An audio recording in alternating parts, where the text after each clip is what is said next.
गुस्सा कभी भी कहीं भी किसी को भी आ सकता है। It's a very natural human emotion. और अपने पिछले वीडियो में मैंने आपको बताया था कि दुनिया में ऐसे बहुत सारे लोग होते हैं जो आपके गुस्से को इनवैलिडेट करने की कोशिश करते हैं। लेकिन अब हम ये जानेंगे कि तब क्या करना चाहिए जब आपको बहुत ज़्यादा गुस्सा आए। So let's get started. Hello everybody and welcome to Bhagyashree living. यहाँ ज्योतिष के आगे divination tools and holistic living principles का इस्तेमाल करते हैं हम अपनी ज़िंदगी को और मीनिंगफुल बनाने के लिए और पर्पसफुल बनाने के लिए। और यहाँ पर आप जो भी रेगुलर चीज़ें महसूस करते हो अपने इमोशंस को लेकर या जो भी आपको डिलेमास चल रहे होते हैं उनके बारे में मैं बात करती हूँ और आपको हेल्प करती हूँ to figure things out for yourself. तो गुस्से को लेकर हम बहुत सारी बातें करने वाले हैं। This is the second video और इस वीडियो में हम बात करेंगे कि अब गुस्सा आता है हमें तो हमें क्या करना चाहिए। सबसे पहले आप ये जानिए कि जब भी गुस्सा आएगा it will usually be a very strong force. गुस्से से ज़्यादा स्ट्रॉन्ग इमोशन हमें शायद ही कोई महसूस होता हो। हमें प्यार महसूस होता है तो भी वो हमें इतना स्ट्रॉन्ग नहीं लगता। हमें इरिटेशन महसूस होती है, वो भी इतनी स्ट्रॉन्ग नहीं होती। बट गुस्सा is a very powerful and a very strong emotion. और ये गुस्सा जो है, मैंने कहा ना, कभी भी कहीं भी किसी को भी आ सकता है। So do not feel bad कि मुझे गुस्सा आ गया। It's a very normal thing to do, right? In fact शायद दुनिया में ऐसा कोई है ही नहीं जिसे कभी गुस्सा आया ही ना हो। सो अपने आप को बीट अप मत करो ये सोचे कि मुझे गुस्सा क्यों आ गया। द क्यों is an invalid question. Now the thing is कि आपको गुस्सा आया, आपको एंगर महसूस हुआ। जैसे ही आपको गुस्सा आए सबसे पहले अपनी जबान बंद रखना। गुस्सा आने पे सबसे पहले जबान खुलती है और उस जबान से जो बातें निकलती हैं वो आपकी सिचुएशन को, आपके रिश्तों को और आपके बने बनाए काम को खराब करने के लिए बहुत ही अच्छी होती हैं। They will ruin everything. They are very good at doing that. गुस्से में आपके मुंह से निकला हुआ एक शब्द भी आपका सब कुछ किया धरा मिट्टी में मिला सकता है। तो हो सकता है आपने किसी के लिए सब कुछ किया हो, you made have done everything for one person, और वो आपको मानते भी हों, लेकिन आपको गुस्सा आया और आपने कोई ऐसी कड़वी बात कह दी कि आपका रिलेशनशिप वहीं पर ख़त्म हो गया। अब उसके ठीक होने के चांसेस ना के बराबर हैं। तो आपने किसी के लिए कितना भी कुछ किया हो, गुस्से में बोली हुई वो एक बात, इवन दो आप दोनों जानते हो कि वो बात एक इमोशन में बह के कही गई थी, वो आपकी ज़िंदगी बर्बाद करेगी। क्यों करेगी? क्योंकि सामने वाला व्यक्ति हमेशा यही सोचता है कि ये बात क्यों कही गई। इसका मतलब ये बात आपके मन में थी, और क्योंकि ये बात आपके मन में थी इसीलिए गुस्से में जब आप अपने आप पर काबू नहीं रख पाए वो आपके मन से बाहर निकल गई। और इसमें कुछ हद तक सच्चाई ज़रूर है। हम जब किसी रिलेशनशिप में हैं या किसी के साथ हैं, obviously we have people around us, हमारे आसपास सिस्टम्स हैं, लोग हैं। कभी ना कभी हमें उनकी बातों से हर्ट होता है, कभी ना कभी उनके किए कामों से हमें हर्ट होता है। लेकिन हम जनरली या तो उसे इग्नोर करके भूल जाते हैं या फिर हम उसे कारपेट के नीचे डाल देते हैं। अगर आप कारपेट के नीचे डालने वालों में से हो तो गुस्सा आने पे ये कारपेट उसकी आंधी में ज़रूर उड़ जाता है और फिर मुंह से बहुत सारी बातें निकलती हैं। इसलिए अगर सामने वाला व्यक्ति ये समझे कि भाई you always thought about those things और अब अपने गुस्से में बोल दिया, तो वो आपको फॉरगिवनेस फिर नहीं देना चाहता, क्योंकि उसे ये लगता है कि यही आपका असली रूप है, this is the real you. और इस वजह से आपका जो भी काम है वो ख़राब हो जाता है और आपका रिश्ता जो ख़राब होता ही है उसको हम नहीं चेंज कर सकते। इसीलिए जैसे ही आपको गुस्सा आए, आपको महसूस हो that I am feeling anger, वैसे ही सबसे पहली चीज़ आप अपनी ज़बान पर काबू रखिए, अपनी ज़बान पर ताला लगा लीजिए। Do not speak anything. जिस भी कारण से अगर आपको गुस्सा आया है उससे आपको थोड़ी सेकंड के लिए, चाहे 5 सेकंड ही क्यों ना हो, डिसएंगेज करना पड़ेगा। चाहे आप उस सिचुएशन से फिजिकली बाहर निकल जाएं, चाहे आप मेंटली अपने आप को थोड़ा कंपोज करें, but do not be in that moment at that present situation. थोड़ा अपने आप को पीछे खींचो, 5 सेकंड दो अपने आप को कंपोज करने के लिए, शांत करने के लिए।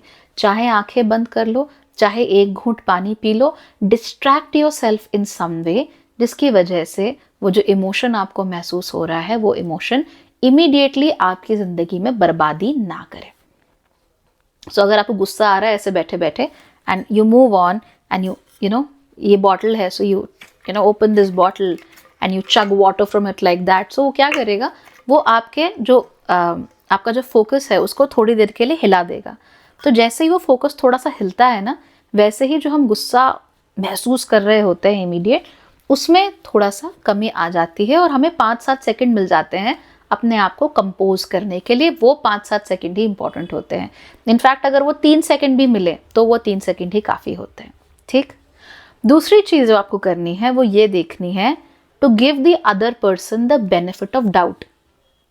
ज़्यादातर केसेस में हमें गुस्सा पता है कब आता है, माइनर इनकन्वीनियंसेस की वजह से। ओके, जैसे कि मान लो मेरा नेट स्लो चलना शुरू हो गया, गायब हो गया, आई गेट वेरी एंग्री। क्यों? बिकॉज मुझे वो नेट चाहिए, but it's a minor inconvenience. मुझे आदत नहीं है नेट स्लो होने की या नेट जाने की, तो अब जैसे ही वो होता है I get mad, I need that, है ना।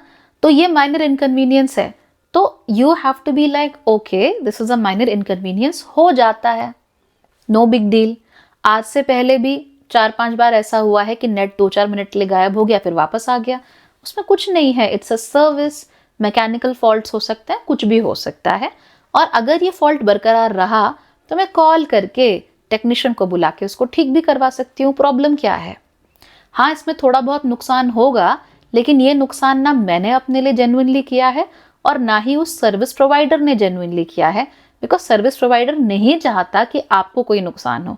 आपको कोई नुकसान होगा तो आपकी नेगेटिव फीलिंग होगी, और no service provider wants negative feelings in their customers.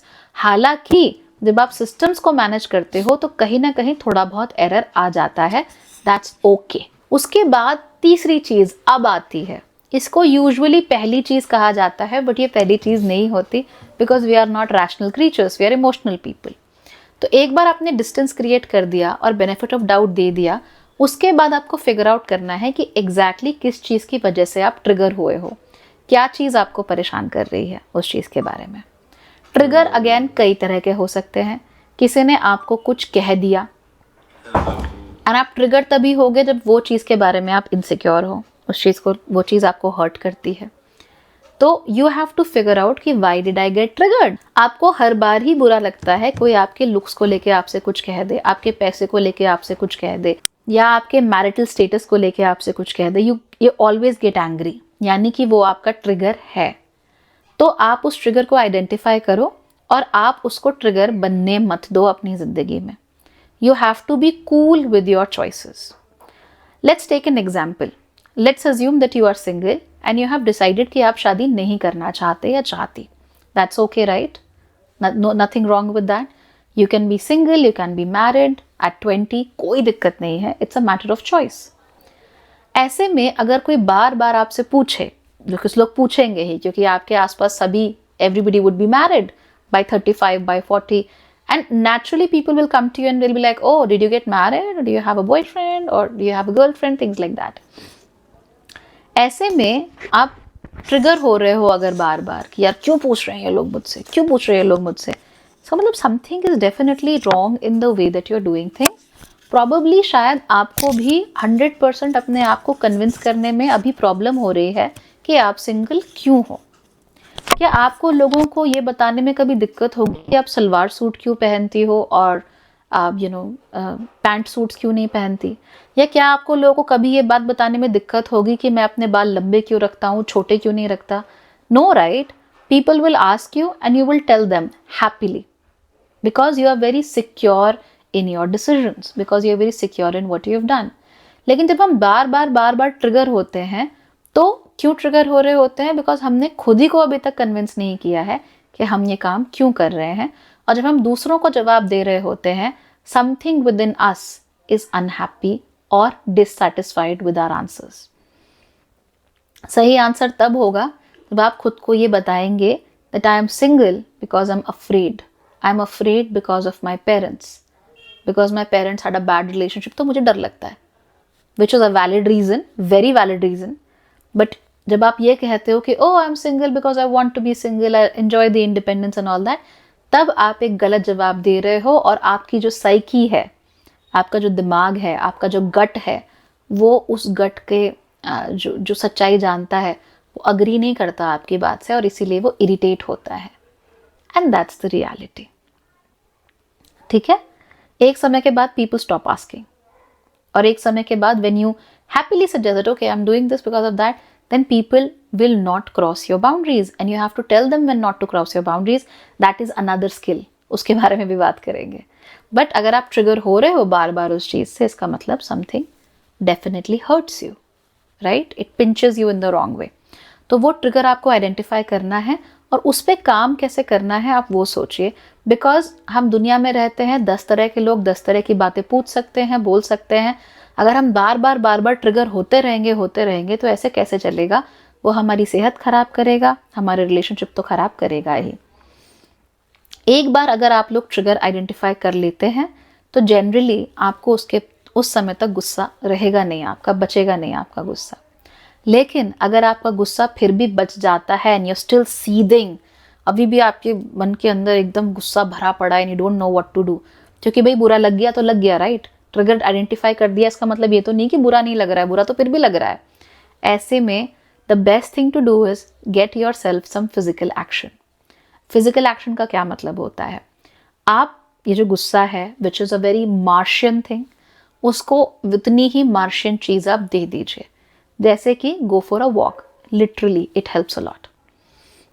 वहीं खड़े रहकर सांसें लेने से, वहीं खड़े रहकर 0 to 100 गिनने से I'm not sure कि कितना फ़ायदा होता है, but if you actively move out of that situation and go for a walk, जब भी आपको गुस्सा आ रहा हो, go for a walk, go for a run, go for a jog, तो क्या होता है, वो जो गुस्से की eventually it's energy, right, वो एनर्जी जो है वो डिसिपेट होती है, तो कहीं ना कहीं जाके ख़त्म होती है, वो यूज़ अप हो जाती है, और तब आपका माइंड काफ़ी हद तक क्लियर हो जाता है। जब आपका माइंड क्लियर हो जाता है उसके बाद ही you are in a situation जहाँ पे आप उस चीज़ को एड्रेस कर सको, अदरवाइज हम उस चीज़ को एड्रेस नहीं कर पाते हैं। ओके, तो या तो आप अपने आप को 0 to 100 करके या लंबी सांसें लेके आपने खुद को कंपोज कर लिया, या फिर आपने फिजिकली अपने आप को कैसे भी करके एक्टिवेट करके तब अपना माइंड क्लियर कर लिया। Take a bath and everything, you will feel fresher and then you will be able to react to that situation. जब आप ऐसा कर लेते हो, दोनों में से किसी भी तरीके से जो भी आपको सूटेबल लगे, जब आप ये कर लेते हो, इन दैट केस तब आपको जो चीज़ बुरी लगी है उसके बारे में जितना जल्दी हो सके सामने वाले व्यक्ति को बताना है। अगर आपको इतना सीदिंग एंगर हो रहा है कि आप उबल रहे हो, फिर तो मेरा सजेशन है कि take a walk and then come back. लेकिन अगर आपको गुस्सा आया है बट वो अनकंट्रोलेबल नहीं है, कि आप उसको हैंडल नहीं कर पा रहे हो, आप कांप नहीं रहे हो गुस्से से, in that case tell them as soon as possible कि आपको सामने वाले की ये बात अच्छी नहीं लगी। जितनी देर से आप उन्हें ये चीज़ बताओगे, जैसे अगर आज सुबह झगड़ा हुआ है, शाम तक बता दो, मैक्सिमम कल सुबह 24 घंटे की विंडो लेके चलो, 24 घंटे के अंदर आप बता दो कि इस बात से आपको बुरा लगा है, और हो सके तो इमीडिएटली बताओ कि आपको इस बात से बुरा लगा है। खास तौर पे तब जब आपके आसपास बहुत सारे लोग हों। इफ़ समबडी सेड समथिंग, जैसे किसी ने आपके वेट को लेकर कमेंट कर दिया और आप उस बात को हंसी में टाल नहीं पा रहे हो, you felt bad about it, compose your self for a second, 5 second अपने आप को ब्रेक दो और कहो कि आपको उनकी ये बात अच्छी नहीं लगी। एक्सप्लेन मत करो, ज़्यादा बोलो मत, ज़्यादा समझाने की कोशिश मत करो, सामने वाले से ज़्यादा एक्सप्लेनेशन मत मांगो। डोंट डू दैट, बिकॉज जितना आप एक्सप्लेनेशन मांगोगे या एक्सप्लेनेशन दोगे, वो सिचुएशन और ख़राब होती चली जाएगी। It will never grow better. तो आप उनको सिर्फ इतना बोलो कि आपको ये बात अच्छी नहीं लगी, say it firmly, okay, say it firmly and then shut up, right. उसके बाद सामने वाला व्यक्ति, नाउ रिमेंबर, ज़्यादातर लोग दूसरे इंसान को हर्ट नहीं करना चाहते हैं, ज़्यादातर लोगों को मालूम नहीं है हाउ टू बिहेव, ज़्यादातर लोगों को नहीं मालूम होता है कि बाउंड्रीज क्या हैं। ऐसे में जब आप एक बार और फर्मली कह दोगे कि आपको ये बात अच्छी नहीं लगी, उसके बाद आप ज़बरदस्ती उसको एक्सप्लेन नहीं करोगे और एक्सप्लेनेशन नहीं मांगोगे, सामने वाला व्यक्ति अगर उससे जेन्युइनली गलती हो गई है या बोलते बोलते बहुत ज़्यादा बोल गया या बोल गई, या फ्लो में उसके मुंह से कुछ भी निकल गया, of course that is a problem with that person, but हो जाता है, इट्स ओके। तो अगर ऐसा कुछ निकल गया है तो वो व्यक्ति इमीडिएटली आपको अपोलोजाइज करेगा और वो आपको कहेगा कि उसका इंटेंशन ऐसा नहीं था, and they will genuinely be sorry for it.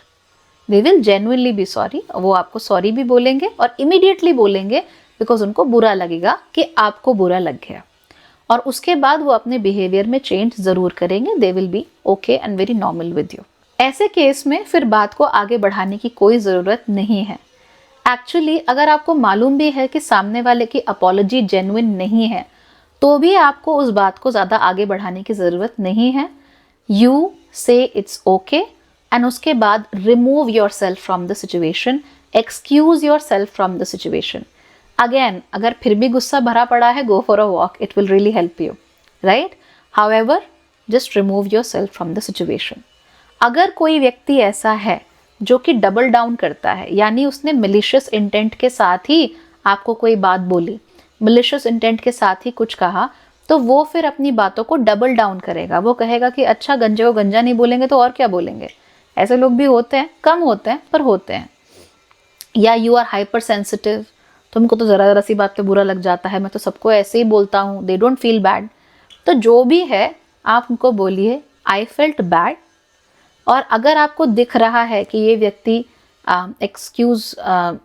ये व्यक्ति जो है वो आपको सॉरी नहीं बोल रहा है, अपोलोजाइज नहीं कर रहा है, इसके इंटेंट या तो मलिशियस है या फिर इसका ईगो इतना ज़्यादा है कि ये मानेगा नहीं, ऐसे में आप शांति से अपने आप को उस सिचुएशन से एक्सक्यूज़ कर लीजिए and then say that you are out of there and genuinely move out. Don't stay for any explanations, because the more explanation there is, the more murkier that situation gets.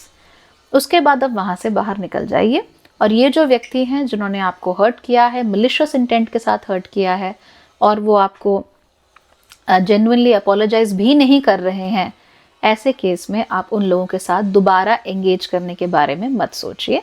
In fact दोबारा engage करना is not fruitful for you at all. हमेशा एक respectful distance उनके साथ बनाकर रखिए। जितना ज़्यादा आप फिर क्लोज हो गए दोबारा से, उतना ज़्यादा उनको मौका मिलता है to hurt you and to make you feel bad, because now they know what exactly makes you feel bad, and that आप सिर्फ उनके एक्सप्लेनेशन देने का या खुद के एक्सप्लेनेशन देने का वेट कर रहे हो। ये लोग हमेशा आपको एक लूप में फंसा के रखेंगे। इसके बारे में भी बात करेंगे, लेकिन आई होप कि आपको समझ में आ गया होगा exactly what to do when you are angry.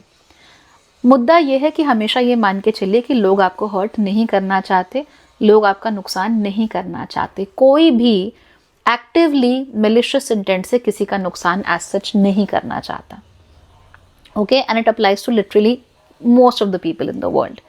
हाँ, गलतियाँ हो जाती हैं, इश्यूज हो जाते हैं, and that's okay. Give everybody the benefit of doubt, और जो लोग जेन्युइनली फील करते हैं वो आपको भी एक्स्ट्रा स्पेस फिर देंगे। They will give you some sort of extra space and they will ensure that you are feeling better about things, alright. तो कभी भी मन में ये मत लेके चलो कि सामने वाला तलवार लेके आप ही के पीछे दौड़ रहा है। That's not the case, nobody has the time. आप दौड़ोगे किसी के पीछे? I am sure not. So दूसरे लोग भी नहीं दौड़ेंगे। Remember that, give people benefit of doubt, shut up, don't speak too much, and अगर एक्स्ट्रा एंगर है, walk and get rid of that anger. All right? Okay then. Next video में मिलते हैं और वहाँ पर भी बात करेंगे कि what to do when you express your anger and somebody invalidates